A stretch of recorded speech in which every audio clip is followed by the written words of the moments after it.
Now, another story that's caught our attention after the weekend. The Sunday Times will return all the awards and prize money won by its reporters for stories on the so-called Cato Manor death squad, the SARS rogue unit and the Zimbabwean renditions. The newspaper has also apologized for these reports and their repercussions. The paper admits it committed mistakes and allowed itself to be manipulated by those with ulterior motives. Well, one of those implicated in the misleading reports is former KZN Hawks head, that's Johan Boysen. He was arrested soon after the Sunday Times first reported on the Cato Manor unit. Now, Boysen joins us now here in our studio. Morning, Mr. Boysen, and thank you very much for coming in this morning. Good morning. Morning, Johan. How are you feeling after what the Sunday Times has had to say, after the apology and parting ways with the journalists involved in the stories? Yuveka, the first thing I would like to say is to acknowledge the courage that the current editor had, Mongani Sitoko, to have now set the record straight. I feel vindicated, although we are still facing those charges, but as we speak we're busy challenging those charges. Now, you're saying you want to mention his courage. It's taken such a long time, and in the meantime, before Bongani Sikoko came onto the scene, a lot of lives have been affected by this, including yours. That's so, Dan. It's a pity that the editor for the Sunday Times at the time, Ray Hartley, is not called to explain because it happened under his watch.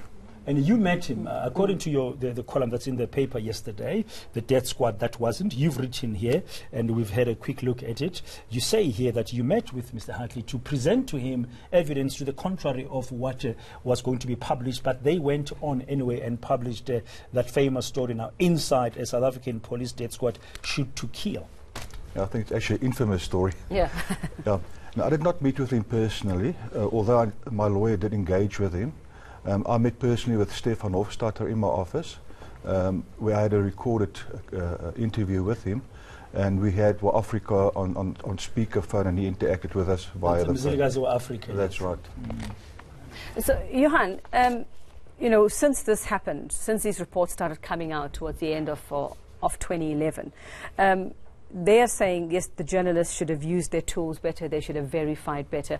What do you think was actually going on? Do you think that these were just journalists who didn't do a proper job? They were being manipulated?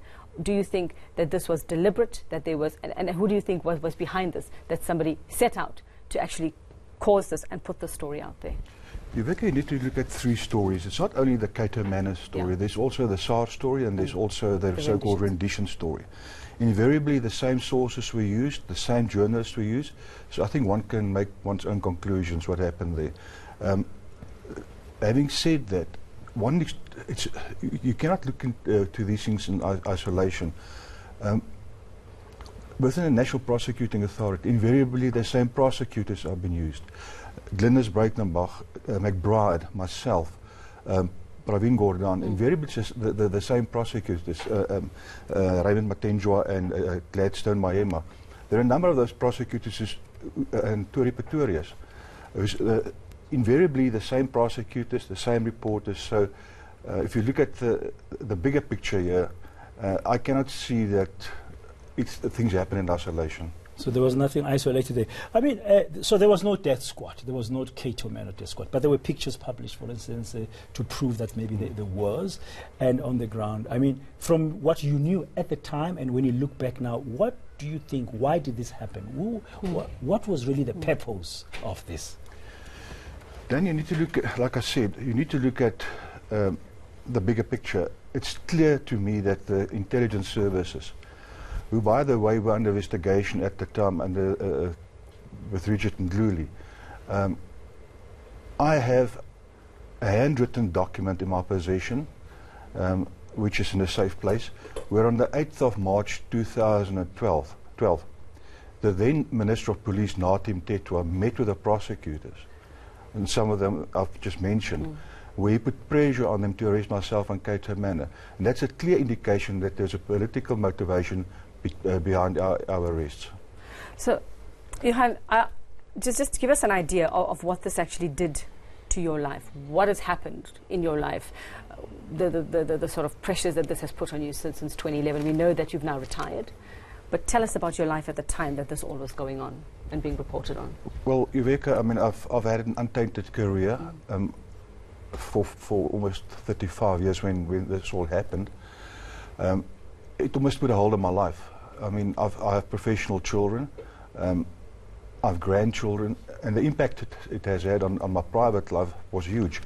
Not forgetting the rest of the guys. I mean, 3 of them have passed away since, and a number of them are battling to cope with this. So it's had a huge impact on myself and the detectives at Cato Manor. Now, when we started the interview, you said you praised the courage of Bongani Sikoko, the editor, to have come to this point. I mean, the newspaper has apologized, and as we said in the intro, any prize they may have won in the past, according to these exposés at the time that were seen as courageous and exposing all kinds of things, they're going to send back, okay?